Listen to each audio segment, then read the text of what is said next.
Kenapa tertarik dunia riset sih? Itu karena sederhana ya, aku suka nganggap diriku kutu buku, tapi makin kesini ada yang semakin lebih ketat lagi, memastikan bahwa apakah ada impact yang dihasilkan dari riset ini. Bisa dibilang kreativitas atau pengalaman dan juga berpikir kritisnya peneliti dibutuhkan di situ.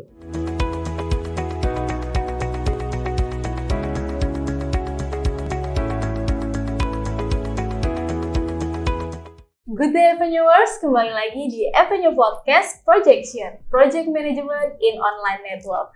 Apa kabar Avenuers? Semoga selalu sehat dan pastinya harus tetap semangat ya Avenuers.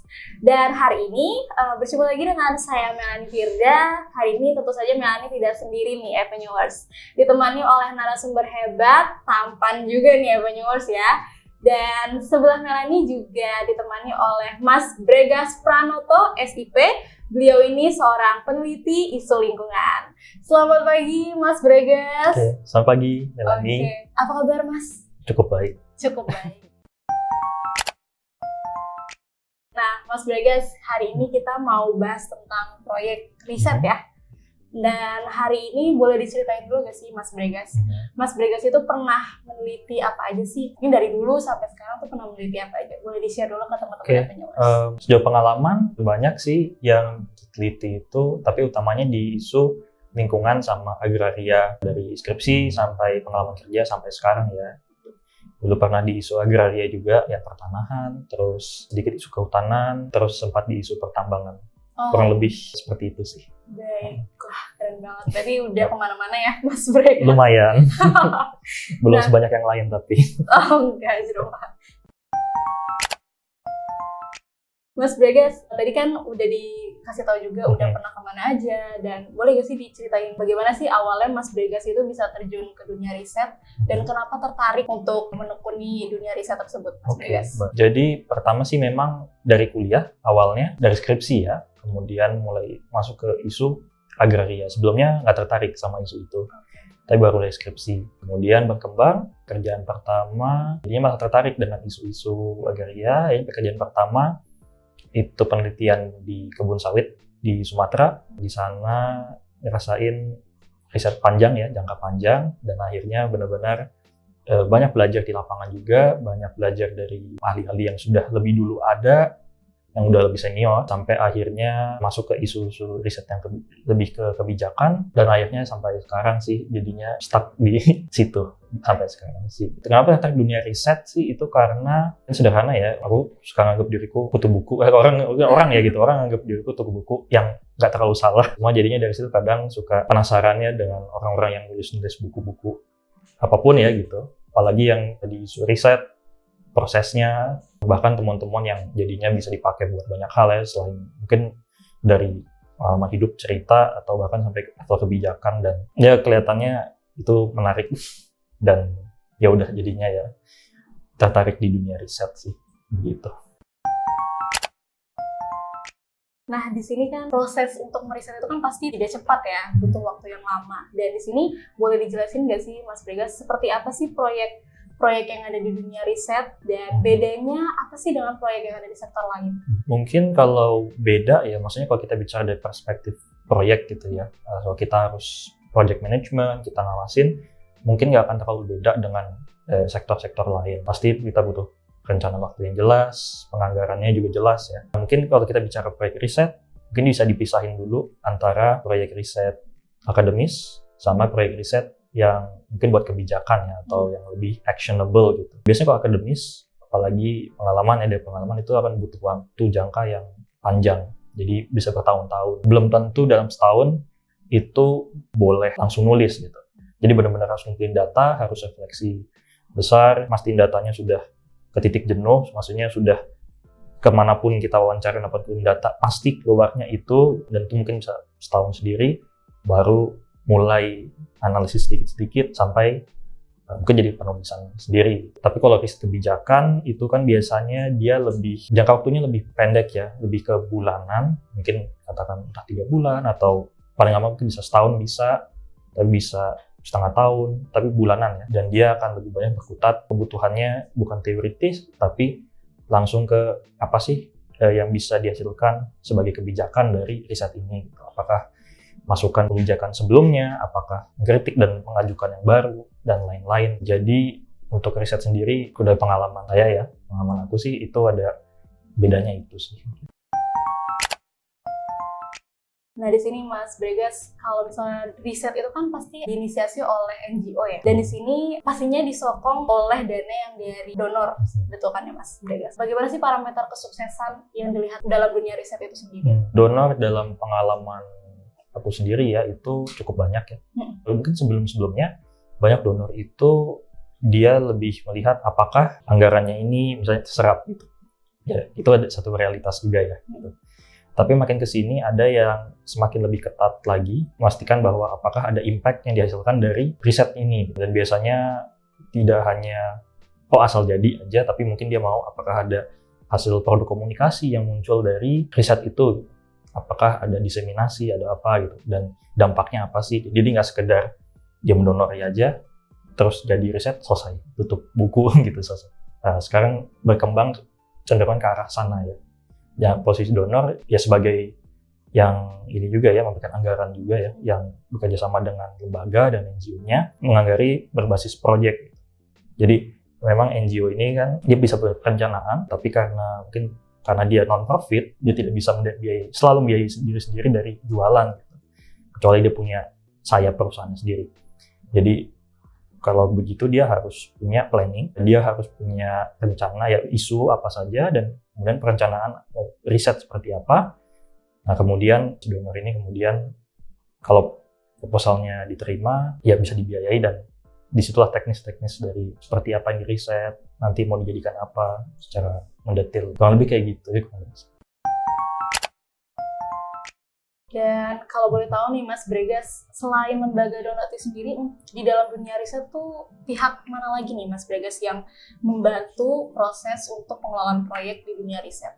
Misalnya seperti ada pemerintah kah, atau misalnya ada resources yang lain, kira-kira partner apa aja yang membantu proses pengelolaan proyek di dunia riset? Kalau pengelolaan itu sih memang utamanya di NGO-nya sendiri ya, karena kemudian pasti tanggung jawab terbesar ada di pelaksana proyek risetnya. Kecuali memang kemudian ada bermitra gitu NGO-nya dengan pihak seperti pemerintah ya, umumnya pemerintah ya, atau kalau dengan perusahaan atau bahkan dengan media. Saat kita bicara mungkin NGO-nya bekerja sama ya dalam konteks koalisi atau pihak-pihak kedua lainnya, pemerintah atau media, dia kemudian bisa dilibatkan dalam perencanaan itu juga. Jadi dia bisa menjadi mengawasi juga ya, apakah sesuai atau tidak, kemudian bisa untuk updating dan memastikan apakah risetnya itu sudah sesuai apa belum gitu, atau apa yang harus diperpanjang. Ya kadang saat perpanjangan waktu juga akhirnya bisa berkonsultasi juga sih. Tapi utamanya tetap semuanya di NGO ya, karena si NGO pelaksana, karena laporannya dari yang menerima dananya itu. Berarti banyak sekali ya stakeholder yang terlibat dalam proses dunia riset itu sendiri ya Mas Bregas. Dan balik lagi, berarti fokusnya itu yang penting impact-nya bermanfaat ya bagi masyarakat. Seperti itu. Nah, di sini Mas Bregas, proyek-proyek yang pernah diteliti oleh Mas Bregas itu sendiri, pernah gak sih ada hal-hal atau risiko-risiko yang pernah terjadi? Dan boleh gak diceritain detailnya nih?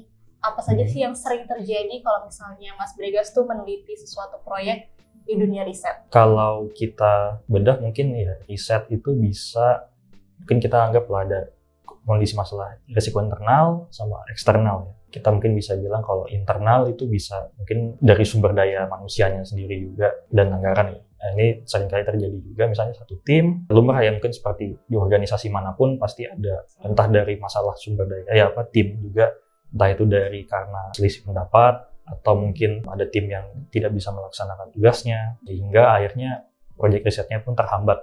Atau jadinya apa yang dikerjakan itu tidak sesuai sama rencana awal. Bukan karena mengikuti keadaan, tapi ya karena masalah itu ya, masalah personil lah gitu kita bilang. Belum lagi kalau masalah anggaran, ternyata anggarannya nggak cukup, atau ternyata salah hitung. Itu sangat sepele, tapi dalam banyak waktu bisa menentukan risetnya jalan apa enggak. Nah, kalau eksternal itu biasanya dampaknya kurang lebih sama, tapi bisa banyak hal. Misalnya, apakah setelah kita buat proyek riset, kita mau meneliti tentang A gitu. Ternyata dalam perjalanan, ternyata apa yang kita tebak ya kita hipotesiskan atau kita juga tidak berlaku di lapangan gitu. Nyata apa yang kita cari nggak ada, atau apa yang kita anggap harusnya seperti ini nyata tidak gitu. Nah, itu bisa kadang bisa memperkaya temuan, tapi juga malah mengubah apa yang bisa diteliti gitu. Misalnya kita mau bilang kebun sawit raya itu sudah makmur, sudah berhasil semua peningkatan produktivitasnya. Produktivitas kebun sawit raya itu sudah meningkat. Ternyata belum. Kenapa? Ternyata malah dilihat ternyata masalahnya bukan dari penduduknya malas, bukan. Tapi malah ada masalah-masalah lain seperti ya akses pupuk kah, atau akses ke pasar yang kurang baik, sehingga akhirnya mereka tidak ada insentif untuk produktif lebih besar lagi, dan ada banyak hal. Nah, kalau eksternal mungkin bisa banyak hal juga, misalkan selama proses perubahan riset itu juga terjadi bukan cuma karena ini ya, dari temuannya, tapi juga kondisi di lapangan seperti apa gitu. Misalnya ketemu banyak orang di sana, tapi ternyata kita mungkin lupa kalau itu hari besar di wilayah itu, sehingga orangnya libur semua, atau banyak kan mungkin ternyata mendekati pemilu, jadi orangnya banyak tidak bisa ditemui, sehingga akhirnya di situ juga jadinya menentukan apakah si peneliti ya dan tim penelitinya menentukan apakah ya sudah kita ganti penelitiannya seperti apa, atau bahkan batal sama sekali, itu sangat mungkin. Nah, jadi memang pada akhirnya di sisi proyek penelitian ya, dalam kondisi-kondisi seperti itu kadang bisa dibilang kreativitas atau pengalaman dan juga berpikir kritisnya peneliti bukan hanya di lapangannya, di subjeknya, tapi juga di pengumpulan data, di manajemen proyeknya itu juga dibutuhkan di situ. Kurang lebih mungkin seperti itu ya. Keren sekali Mas Bregas atas penjelasannya. Berarti memang diperlukan berpikir kritis ya dan kreativitas untuk dalam menghandle suatu proyek yang ada di dunia riset. Dan mungkin boleh nambahin ini juga kemampuan di situ juga ditentukan juga kemampuan untuk manajemen personel ya, atau sumber daya manusia, itu juga jadinya kemampuan untuk berempati atau berbicara dengan satu tim juga, yang memastikan supaya komunikasi tetap jalan juga, tujuan tercapai, tapi juga tidak selalu dalam kondisi memberatkan sama suatu tim ya. Kecuali penelitian, mungkin nggak cuma penelitian sosial ya, tapi mungkin penelitian ilmu alam juga selalu ada tim yang terlibat. Seperti misalnya kalau perempuan di lapangan, apakah kita pastikan dia juga bisa dapat perlindungannya juga? Kita apakah misalnya dia haid, misalnya bagaimana kita bisa cover mereka juga kalau kondisi tidak memungkinkan. Menurut saya, mau yang junior maupun yang senior, itu juga bagian penting memastikan riset bisa berjalan dengan baik, dengan hasil yang baik juga. Nah, Mas Bregas, dari penjelasan proyek yang tadi sudah disampaikan, pasti kan resikonya tuh ada ya, Mas Bregas. Pastinya ada perubahan-perubahan yang akan diambil seperti itu. Nah, kira-kira apa saja sih perubahan-perubahan yang sering terjadi dalam mengelola suatu proyek yang ada di dunia riset? Dan kira-kira perubahannya tuh dalam hal seperti apa? Perubahan tadi mungkin kalau misalnya balik ya ke tadi, perubahannya bisa ke substansinya riset sendiri. Jadi apa yang kita teliti sebelumnya akhirnya kita harus ubah, menyesuaikan dengan kondisi lapangan yang ada juga. Atau mungkin yang lebih teknis ya, perubahan dari tim penelitinya sendiri, yang akhirnya satu, kalau substansi apakah dia kemudian sejalan dengan proyek awal, apalagi kalau misalnya itu berjalan oleh karena ini ya kerjasama dengan donor gitu, maka pasti biasanya ada satu tema yang harus dipenuhi supaya risetnya berjalan dan anggarannya juga bisa tetap digunakan. Nah, kalau tim itu yang biasanya lebih sulit juga, pengalaman sih lebih sulit, karena kemudian saat ada orang yang pindah ini katakan sudah cukup tahu dari awal, maka tantangannya adalah bagaimana sih kita bisa, kalau di perusahaan di handover ya gitu, handovernya harus baik, gitu, sepandangan, sevisi, sehingga eksekusi risetnya tetap bisa sesuai. Mungkin selama berjalan dengan tim yang sama, memastikan pemahaman ke misalnya pertanyaan penelitian, apa yang butuh dikumpulkan itu sama apa tidak gitu. Karena biasanya nanti kalau pemahamannya beda, apa yang dikumpulkan akhirnya berbeda, akhirnya tidak tercapai kan. Data yang dibutuhkan apa yang data yang dikumpulkan akhirnya jadi timpang, akhirnya buang-buang waktu dan tenaga dan anggaran juga. Mungkin kalau itu ya, dua hal itu yang menurut saya penting. Yang sering terjadi juga ya? Sering terjadi. Baik. Mungkin nggak cuma di tim riset, tapi di banyak bidang. Oke. Baik, Mas Bregas. Tidak terasa kita sudah di penghujung acara nih, Mas Bregas. Boleh disampaikan kepada teman-teman Avenuers closing remark-nya nih. Jika teman-teman Avenuers yang mungkin tertarik terjun di dunia riset, boleh silakan Mas Bregas. Teman-teman Avenuers yang tertarik menjadi peneliti, kalau sedikit saran adalah satu, pastinya sebagai peneliti kita harus tetap kritis, membaca banyak hal, dan selalu up to date. Itu selalu penting juga. Tapi di lain dari itu, kita juga harus ingat apalagi untuk teman-teman ilmu sosial, bahkan mungkin juga teman-teman peneliti, kita berhubungan dengan orang lain dan juga dengan dalam hal proyek kita berhubungan dengan administrasi dan keuangan. Jadi selalu juga kita harus ingat bagaimana kita berhadapan dengan orang, kita juga harus belajar merapikan administrasi, yang paling penting juga realistis antara apa yang kita mau teliti dengan sumber daya yang kita punya, termasuk anggaran. Mungkin itu. Keren sekali Mas Bragas atas closing remark-nya. Semoga dapat bermanfaat kepada teman-teman Avenuers atas tips and triknya. Sekali lagi terima kasih Mas Bragas. Nanti Sama-sama. kita ketemu lagi di next episode ya. Oke. Baik. Dan teman-teman Avenuers, jangan lupa untuk selalu like, comment, dan juga subscribe. Dan bagi teman-teman Avenuers yang pengen belajar tentang project management nih, boleh klik link di bawah ini di avenue.co.id. Bagi teman-teman Avenuers yang pengen tahu lebih lanjut tentang project management. Sekali lagi terima kasih Mas Bragas atas waktunya dan Terima kasih ilmunya. banyak. Keren banget. Oke. Terima kasih. Baik. Teman-teman Avenuers, terima kasih ya.